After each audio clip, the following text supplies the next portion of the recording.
Good morning, dear viewers of Smart 24 TV. We are happy to be again, to go through this discussion of the point. My name is Dr. Joseph Tindiebwa, and we are blessed to be with the guest who is with us here, Mr. Mugaiga Aaron, the General Secretary, Uganda Professional Science Teachers Union, and they have been doing a good work. I want first of all congratulate them for the salary increments they were able to receive. Thank you. They had a battle and they were able to succeed. We hope that you are going to deliver the best, especially across the fraternity of the science teachers. Please kindly greet the viewers as we move forward. Good morning, our dear viewers and listeners. Good morning, Doctor. Yes. Thank you very much for hosting me in the studios of Smart TV this morning. I'm very privileged. I want to thank God also for His grace and mercy. Amen. That we have been able to see this morning. All right. Thank you. Dear viewers, we dedicated at least 2 weekends to basically, center on the issues, especially the sector of education in Uganda. I am an advocate and ardent subscriber of education, and with a number of quotes which we know that if an economy is to develop, some of you will call as verbatim citations by great educationalists, the likes of the late Nelson Mandela and Matami Gandhi. And for Nelson Mandela, he continues to emphasize that the country backbone, if it's to develop, education. And it's the reason why we continue as Smart 24 TV. While driving business, all of you over there, we know in one or the other you attend education, which leads you to do what you are doing. We refer to informal education, we refer to formal education, but in our modern era, we emphasize on the role indeed of formal education. We have a topic of discussion now, which is regarding to the improvement of labor industry sector, especially understanding that the whole of last week we were going through a number of challenging situations, and up to this week on 15th, where some of our teachers, the teachers fraternity especially, the section of those of arts, they are feeling that their issues have been neglected by the government, and therefore they decided to take on an industrial action. So our topic will just concentrate on resolving labor industrial actions for best performance and education institutional stability. We tend to earmark that in the labor industry, especially the education sector, if it's not the university lecturers who are striking, after 6 months you hear it's the teachers. And we appreciate all of us, those professionals over there, parents who are with us, viewing. We know that the teachers, they are doing a great work.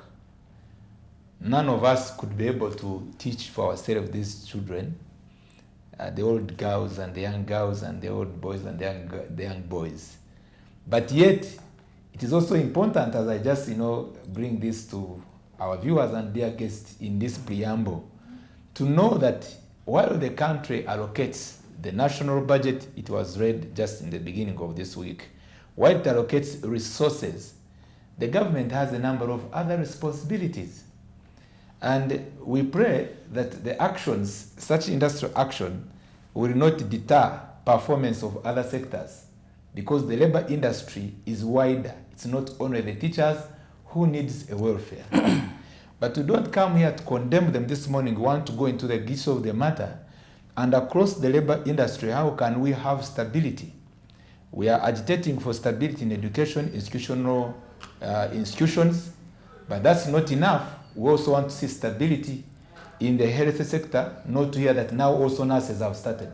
Another time, we don't want to also that the business community, they have also started, because they may not be earning salary, but their complaint can be on issues of taxes. All of these are socioeconomic concerns that we come here to discuss, but bit by bit we'll be concentrating on whether should salary increment demand be the only cause of industrial action by educationalists? And this may cause cuts to also other sectors. And from time to time, different maybe associations, these days we are in the modern era of industrial sector improvement, where we have registered unions, the labor unions, the associations. Another time we may be having also, I think it may be there, yeah, I've not yet registered, if at all it's there, the media, the Uganda Media Association or Union. And they may also come at a point they say, no, this salary is not enough. Of course, when all these actions are being taken, they deter, they paralyze progress of the economy, directly and indirectly. Our dear guest, as I conclude on this matter, not either the last conclusion, we are aware that we went through as a country 2 years of the COVID-19 pandemic. Those which were private schools, some they closed. And also for government schools, the public, funded schools, they were also staggering until the government came in to give in some support, because there was no payment of any fee, even to maintain the environment, of these schools, either for rehabilitation of such buildings. And at the end of it all, we could not desire to appreciate the challenge we have as a country, but yet also come up with possible recommendations that may help us analyze the problem critically, but again be realistic on how best to improve the labor industry without, pulling ropes. Allow me, to bring it back over to you concerning this discussion. It's a pleasure once again to welcome you. Thank you. Doctor, you have talked about a number of things, but at least which is clear that I've got is you have asked whether salary increment demand should be the only reason for industrial actions. You have also hinted a lot about labor unions and organization. And basically, we are discussing about industrial or labor relations.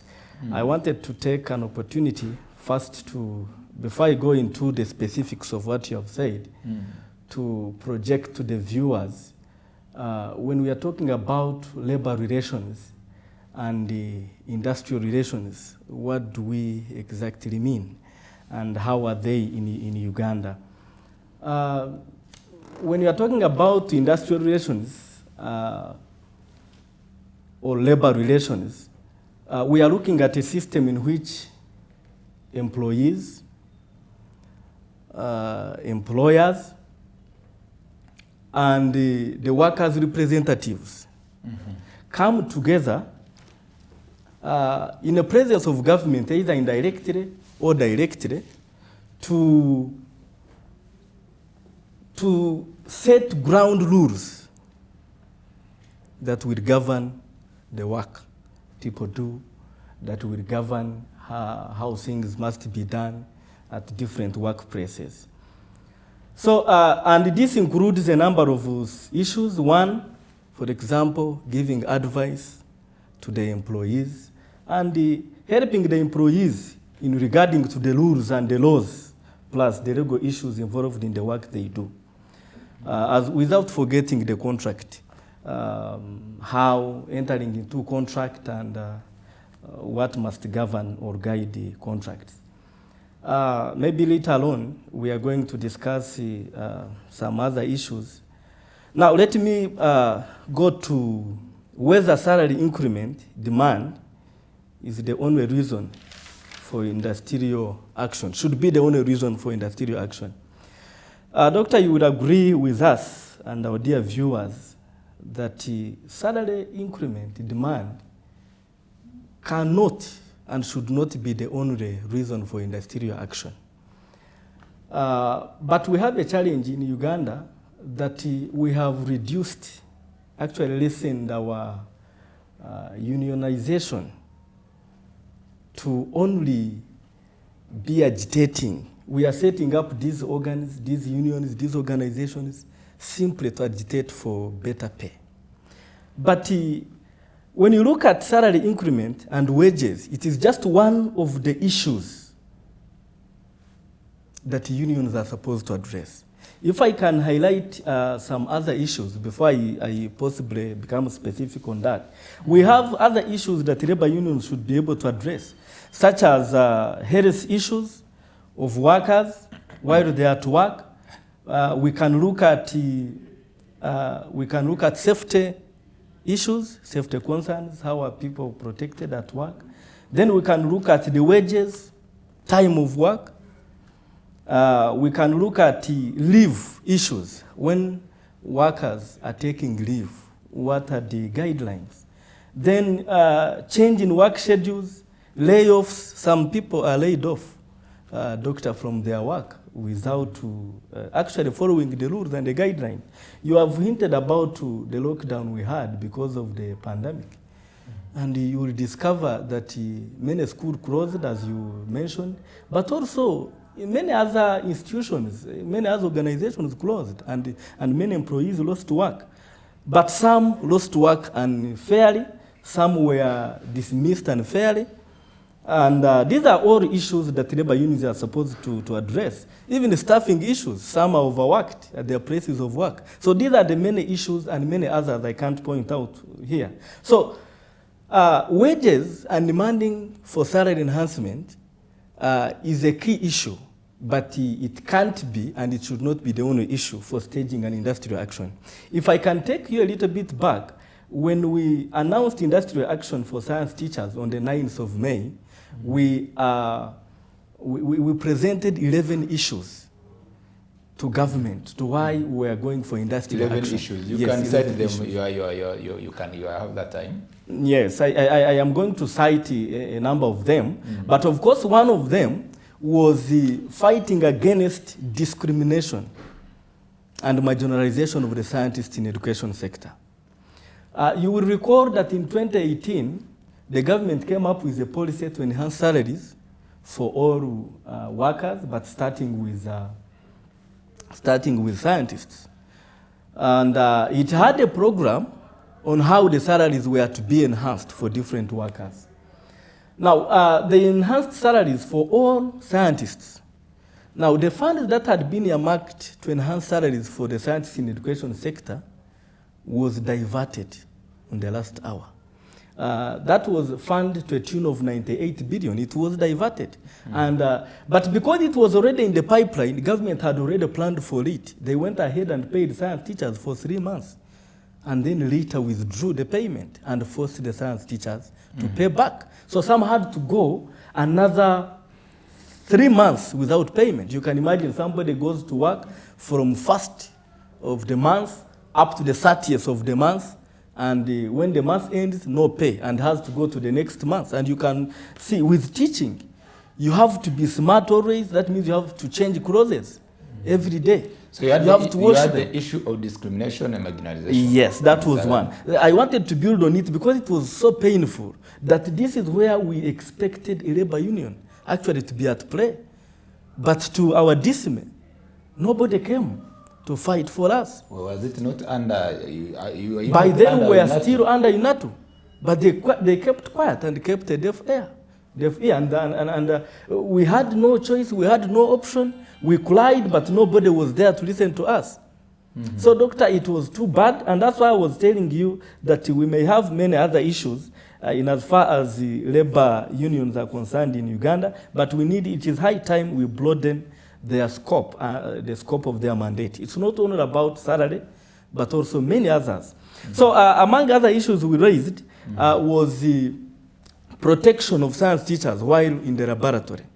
We want government to provide protective equipment, protective gears, face masks, gloves, gumboots, lab coats. All these are what we wanted government to provide, because we have many science teachers. You know, science teachers spend most of their time in the laboratories, preparing for practicals.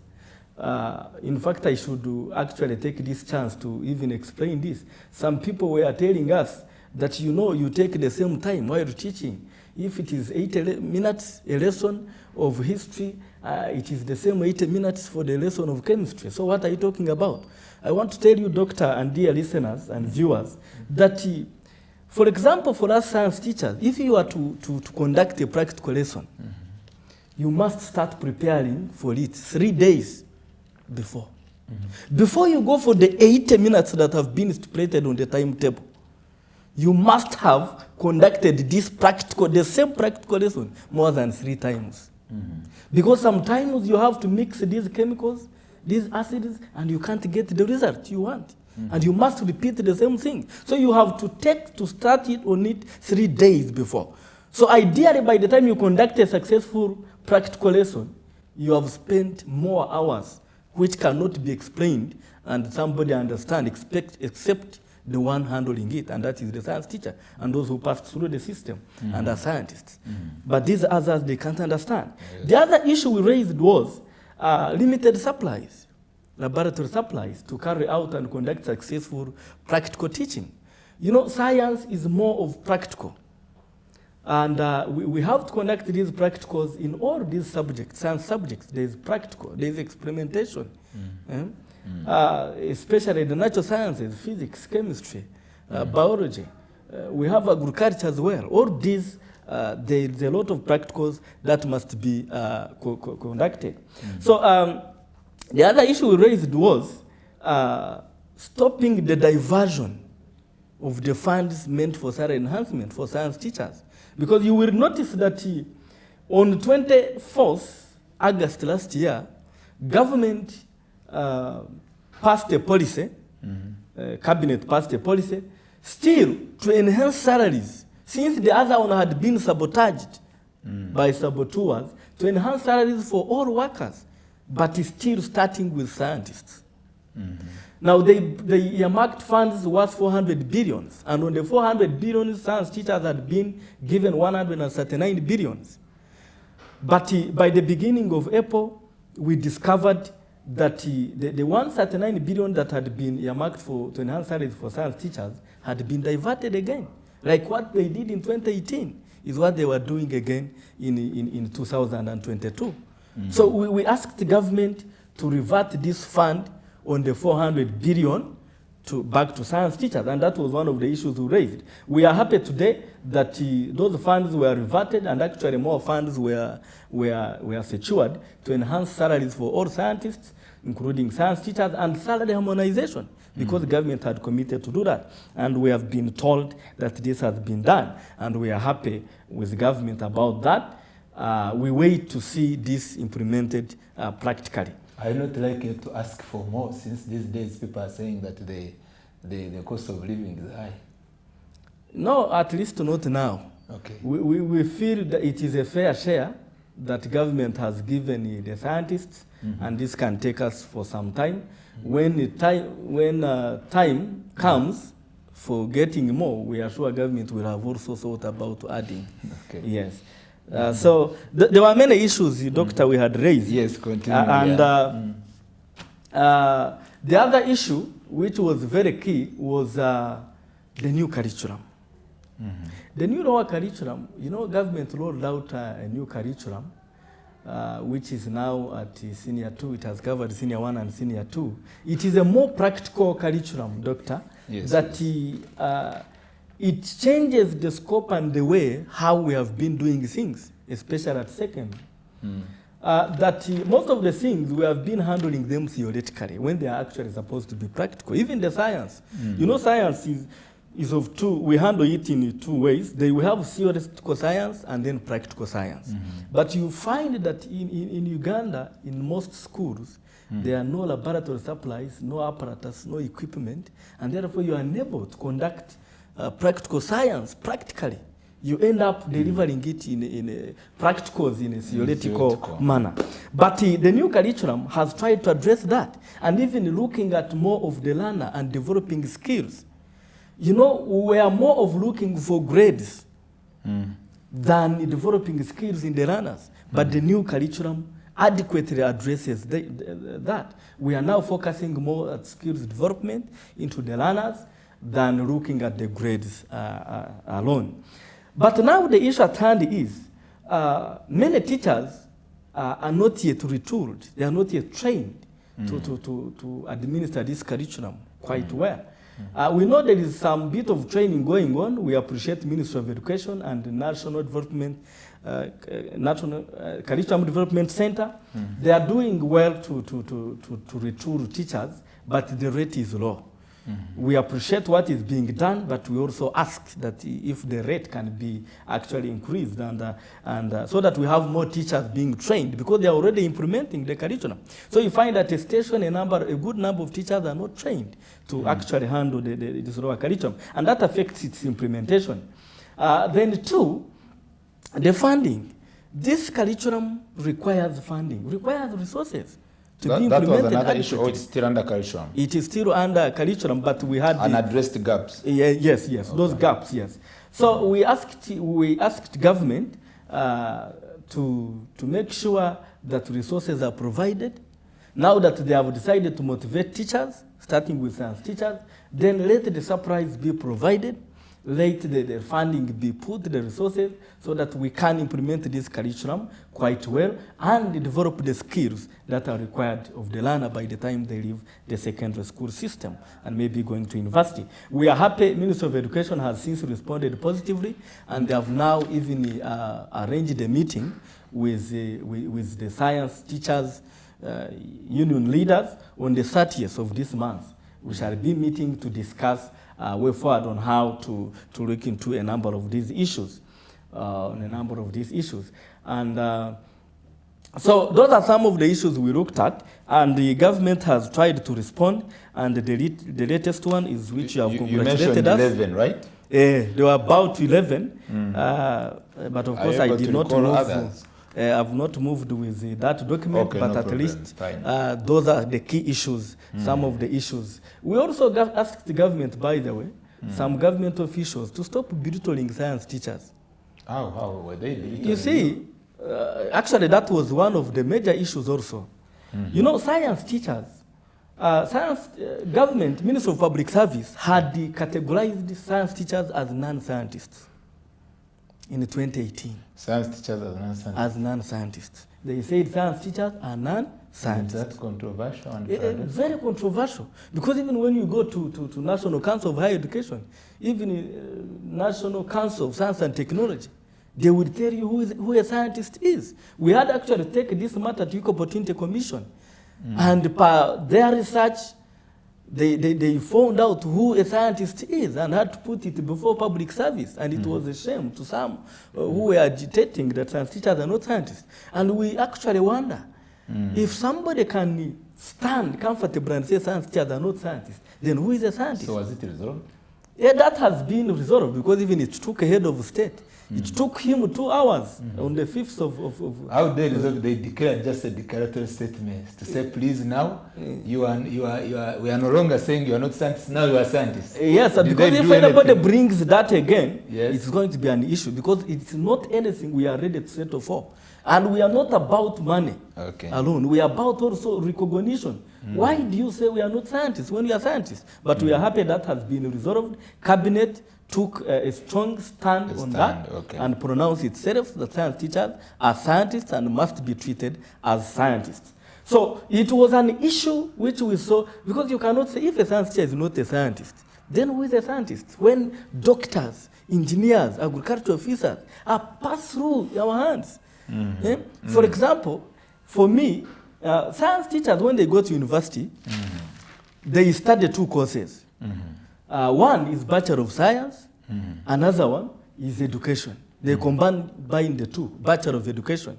They combine the two. So we study science, primarily we're scientists, but we have to add these professional courses to enable us gain the skills to deliver the content. So we are happy that the government is also trying to address that, and we request the officers who are trying to propagate that kind of propaganda never to repeat it, because it hurts science teachers. We toiled to make sure we study these sciences. Even when you go now at secondary level right now, the ratio of those who offer science at A level and arts is about 1 to 5. For every 5 students, 1 will take sciences, 4 will take arts. Why? These sciences are not popular. Why? People think they are hard, they require a lot of time, concentration, which majority don't want to offer. So if a scientist chooses to do that, sacrifices his time, his energies, efforts, and everything to study sciences, why don't you allow them to be appreciated? So we felt that was bad and we addressed it to government. We don't want it to repeat itself. Yes. If a policy is targeting scientists, we want all scientists to benefit, including science teachers. And we are happy with what has been read in the budget. Yesterday, the Minister of Finance, Honorable Matia Kaseja, and we thank you very much, Honorable. He informed the public that about 900 billion had been earmarked to enhance salaries for all scientists, and today it has been re-echoed by the Minister of Public Service, actually saying 930 billions. Mm-hmm. So we are happy with this move by government, and we want to appreciate the government for actually taking a deliberate stand. You know, science and technology is key to national development. Don't you think you took a lion's share now that you scientist teachers, you are to be paid monthly 4 million, yes, and those of arts, for them, they are to be paid 1 million? Don't you think that you're having a lion's share which may cause trouble? A lion's share, but for a time. Mm-hmm. Because the policy says the enhancement is for scientists to start with. Then after which, in the subsequent year, then artists, teachers, and other workers will be handled. So it is a matter of patience here. We actually ask them to be patient. Anyway, that is not for me to mention, but I would really ask them, you know, if you start looking at the difference, you are bound to go astray. Because it will bring other issues. Because by nature, humanity, there are things that will come up. Because if you target this difference, you say, this science teacher is earning 4 million, this one is earning 1 million. Let's not look at it in that way. Let's look at it in a way that it is a policy of government. Now, government has fulfilled its commitment for the first section, it earmarked. Then let us wait for what they had promised for the other section. And then we hold government accountable at the right time. Thank you very much, our General Secretary for the Uganda Professional Science Teacher Union. Dear viewers, we are still continuing on with our discussion, and we are mindful about the welfare of the teachers, but again, we are concerned whether while the government takes initiatives including increasing the salary pay, whether it is equal to the expected performance. We'll be going through that discussion, and which I will again bring to your attention and the attention of viewers.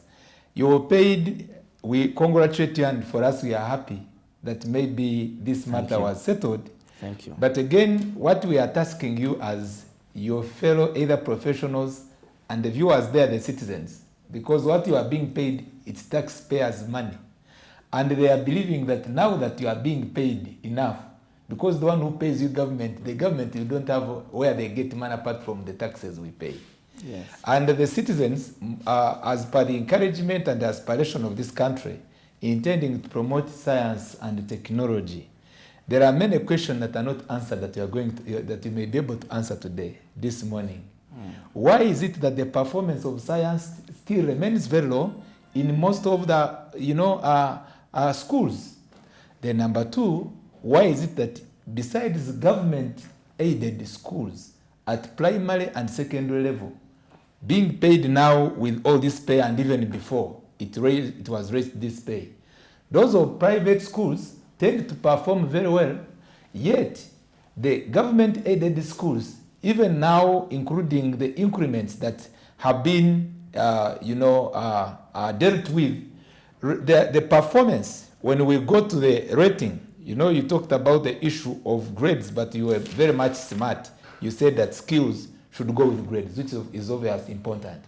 Both skills and grades are necessary, but we realize that the grades, beside the skills, which is a very great citation you made, seems to be low still in private schools more than government. Yet, in government-aided schools, you are paid much more than those who are in private schools. Would like to first have that commentary and maybe information, and then we move forward as we look at, after that, the objectives of your issues. The issue number one, you are talking about performance. The performance, best being performance, low yes. in government schools. Is it about sciences or general? It's general. When you go to rate, maybe we have mixed it with the second issue, because where we have, besides the government schools being paid well, the teachers, yes, private schools continue to perform right now better. If I brought the for the last 5 years and I cite out to separate the private schools and the government aided schools, I put them this side, put them this side. This information, even when if we decided to scroll, you tend to find the private schools are ranking higher in terms of grades, but which I believe also matches with the skills. Now, Doctor, and that question, by the way, is serious, because it has led parents to struggle to touch deeper into the pockets to take the children into the private schools. And they have got it wrong, by the way. This one is a general view to say that private schools perform better than government schools. I think it is more general. If we are to be specific, we have had, yes, that some government schools perform poorly, especially the youth and the UP schools. But one thing I want you to appreciate, which I want the viewers and the country actually to take keen attention, is the element of competition. The element of competition has killed the education sector. Private schools are more of the grades. They are competing for the grades. They have to advertise themselves. If you don't perform well, if you are a private school and your neighbor results come at senior 4 and you have not got 50% of your candidates in first grade, that's an issue. You may not get learners the following year. 1 second. You look at Budo, King's College Budo. Yes, please. Suppose King's College Budo was not emphasizing on grades. Do you think that it could still be ranking among the first 10? You see, King's College Budo does not only emphasize on grades. By the grades come as a result of what they do, the system. Okay, thank you very much. We'll build on that, but we don't want to deny any... And I request that you give me really time when we return, to expound on this, this matter. It's our day. Because we need to understand what these government schools, especially the traditional schools, and that is very important, because it's a serious debate in the community, especially while parents are saying, where am I going to take my child, maybe next. Thank you. Stay tuned on Smart 24 TV. We are having a serious talk show for you, who is a parent and who is also a government stakeholder. Please don't go anywhere, just stay tuned.